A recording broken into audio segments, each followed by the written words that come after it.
जय श्री राम भाइयों। मैं महामंडलेश्वर डॉक्टर मोनानंद सरस्वती रामानंद आश्रम से। देखिए, अभी अभी इंदौर से हमारे राजावत जी पूछते हैं कि विश्वामित्र जी ने मेनका नाम की अप्सरा को रखा था, तो कितने दिन रखा था और उसका क्या हुआ। प्रसंग तो अच्छा है आपका, ये भी वाल्मीकि रामायण का है। और मैं पहले ये प्रसंग एक बार और थोड़ा सूक्ष्मता से बता चुका हूँ। चलो अब दोबारा से थोड़ा व्यापकता से बता देता हूँ, सुने ध्यान दें। विश्वामित्र जी ने तपस्या की, तो कोई भी तपस्या करता है, इंद्र जो देवताओं का राजा है इंद्र, उसको थोड़ा सा अच्छा नहीं लगता। उन्होंने इस मेनका नाम की अप्सरा को विश्वामित्र जी के पास भेज दिया, यानी तपस्या को भंग करने के लिए। आकर के उसने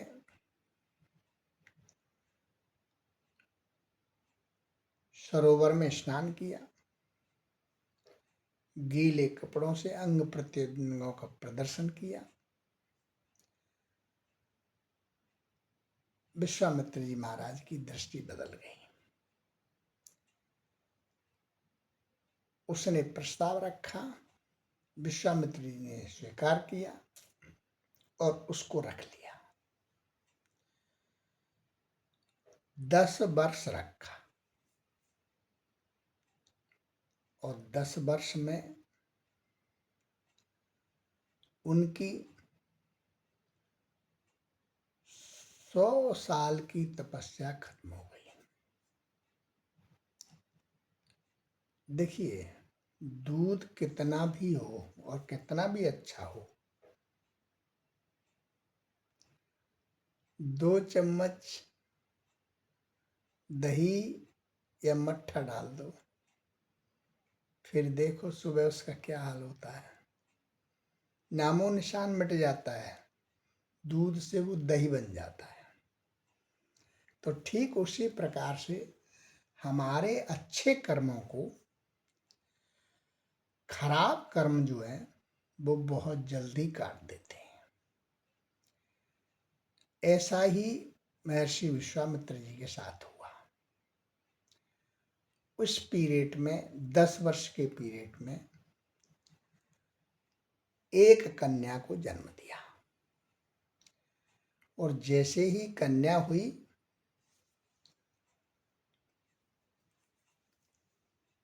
विश्वामित्र जी और मेनका में झगड़ा हो गया। और झगड़ा कुछ नहीं था, वो तो मेनका ने जिस काम के लिए आई थी वो काम हो गया, यानी उनकी तपस्या को भंग करने आई थी वो हो गई, चलती बनी। और उस कन्या को सूखे पत्तों का ढेर लग रहा था, उसी में फेंक गई। विश्वामित्र जी उस समय क्रोध में थे। कन्या रोने लगी। कण्व नाम के मुनि वहां होकर के जा रहे थे। जब उन्होंने रोती हुई कन्या को देखा, छोटी, बहुत छोटा शिशु, उन्होंने विश्वामित्र जी से कहा, वो बुजुर्ग संत थे कण्व जी, बोले, अरे विश्वामित्र, तुम कैसे संत हो, तुम्हें जया भी दया नहीं आ रही है। महर्षि विश्वामित्र जो है क्रोध के वशीभूत होकर के, बुद्धि जो है वो काम नहीं करती है क्रोध में। हमारी जो थिंकिंग पावर है, चिंतन शक्ति, वो खत्म हो जाती है। उन्होंने कहा ज्यादा दया आपको आ रही तो आप ले जाओ। कर्ण ऋषि ने आप देखा ना तब कन्या को उठा लिया, पत्तों से झराया, कंधे से लगाया, चलते बने। अब सूखे पत्तों के ढेर में मिली थी, इसीलिए उसका नाम अनायास ही कर्ण ऋषि ने शकुंतला रख दिया।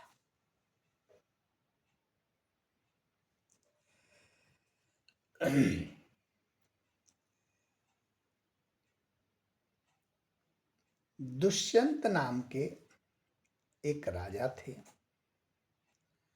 वो बड़े प्रतापी शूरवीर थे। उस समय जवान थे। वो शिकार खेलते हुए एक दिन कर्ण ऋषि के आश्रम में आ गए। प्यास बहुत लगी थी उन्हें, पानी पीने की इच्छा से और ऋषि के दर्शन की इच्छा से आए थे। उस समय वहां कर्ण ऋषि उपस्थित नहीं थे, केवल शकुंतला थी, और शकुंतला जवान हो गई थी। राजकुमार दुष्यंत ने देखा। उन्होंने कहा महर्षि नजर नहीं आ रहे।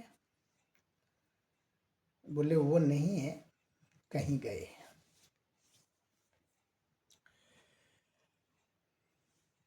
जब देखा उन्होंने, बनी आप बताइए किस लिए आए हैं। बोले मैं पानी की अभिलाषा में आया था। उनको शकुंतला ने बड़ी इज्जत के साथ में जल पिलाया। जल पिलाया, दोनों का आकर्षण हुआ, दोनों एक दूसरे का आकर्षण हो गया। शकुंतला ने परिचय पूछा। दुष्यंत महाराज ने शकुंतला से परिचय पूछा।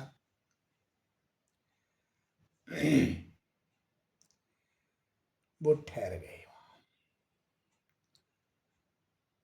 और दोनों में शारीरिक संबंध हो गए। जब ऐसा हुआ, चलने लगे सुबह प्रातःकाल। बोले मैं आपसे विवाह करूंगा, और ये अपनी एक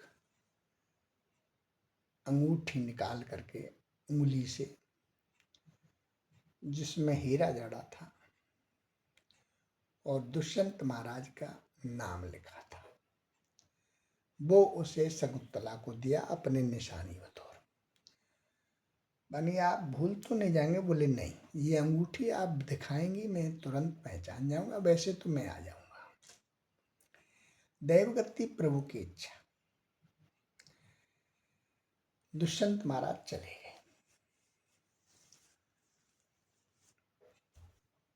एक दो दिन बाद वहां दुर्वासा ऋषि का आगमन हो गया। उन्होंने आवाज लगाई। शकुंतला दुष्यंत महाराज की याद में खोई हुई थी, तो उसने ध्यान नहीं दिया। दुर्वासा जी ने देखा अपने दिव्य तेज से, तो नाराज होकर के चलते बने। बने जिसके ध्यान में बैठी है वो आज से भूल जाएगा तुझे। और ऐसा ही हुआ, दुष्यंत महाराज भूल गए। वो राज करते रहे, इधर समय व्यतीत हो रहा है। अब कर्ण ऋषि आए। कर्ण ऋषि ने देखा कि कन्या का कुछ हाव भाव बदला हुआ है। क्योंकि देखा है आपने, जवानी एक तूफानी बेग होता है। जैसे तूफान आता है तो किसी की गरीब की झोंपड़ी, किसी पुराने कमजोर पेड़ पौधे, इसको कुछ नहीं देखता, वो चलता बनता तोड़ता। ऐसे ही जवानी का बेग होता है। कोई नहीं, कर्ण ऋषि ने अपने दिव्य तेज से देखा। शकुंतला से पूछा बेटा कौन आया था। उसने बताया यानी आप तुमने बहुत बड़ी गलती की है। राजा महाराजाओं के नहीं चक्कर में पड़ना चाहिए। जोगी राजा अग्निजल जिनकी उल्टी रीत, बचते रहियो परशुराम थोड़ी राखो प्रीत। चलो बोले अब जो हो गया हो गया। अत्यंतो गता उन्होंने एक बालक को जन्म दिया, उसका नाम भरत रखा गया। बालक इतना तेजस्वी और बलवान था कि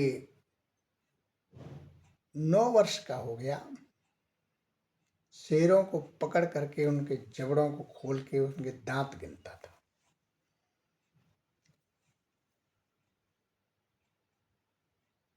हमारे भारतवर्ष का नाम भी उसी के नाम पर है।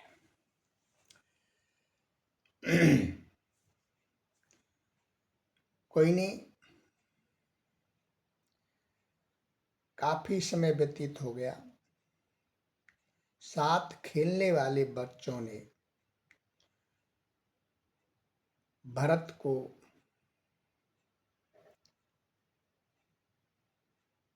चिढ़ाने लगे, बोले तुम्हारा पिता कौन है? माता से पूछा भरत ने, मेरा पिता कौन है? पहले तो टालती रही, बोले नहीं बताइए आप। 9 साल का बालक काफी समझदार हो जाता है, तो उसने बता दिया। बच्चा जिद करने लगा, बोले चलो चलते हैं। कर्ण ऋषि को साथ लेकर के गई। नदी पार करनी थी। दैव गति से वो अंगूठी कैसे भी उंगली से निकल गई और एक मछली उसको ग्रास समझ के निकल गई। जाकर के दरबार में पहुंची राजा दुष्यंत के। दुष्यंत से अनुनय विनय किया। दुष्यंत ने पहचानने से इनकार कर दिया। कहने लगी आपने अंगूठी दी कि? बोले दिखाई अंगूठी। देखा अंगुली, उंगली में कुछ नहीं। हिरास होकर के लौट आए। काफी समय हो गया। दुर्वासा जी दोबारा आए। अब तो उनके ध्यान में नहीं थी शकुंतला। राजा दुष्यंत के दुर्वासा जी आए, उनका स्वागत सत्कार किया, अनुनय विनय किया। कर्ण ऋषि ने निवेदन किया तो विश्वामित्र जी बोले ठीक है, अभी कुछ दिन बाद वो अपने आप पहचान लेगा आपको। श्राप का संकलन हो गया। एक मछुआरे ने मछली को पकड़ लिया, उसका पेट काटा तो उसमें ये अंगूठी निकली। अंगूठी पर राजा दुष्यंत का नाम लिखा था। मछुआरा सीधा लेकर के अंगूठी को दरबार में हाजिर हुआ और महाराज को अर्पण किया। महाराज ने देखा अंगूठी को तो ध्यान आ गया। बोले ये अंगूठी तो मैंने ऋषि कन्या को दी थी। आहा, तुरंत आया रथ लेकर के, सम्मान के साथ शकुंतला को ले गया और अपने राज दरबार में आराम से रखा सम्मान के साथ, और भरत को पुत्र स्वीकार किया। ये आपका प्रश्न का उत्तर मैंने दे दिया है। जय श्री राम। खुश रहें, मस्त रहें, व्यस्त रहें, आनंद लें।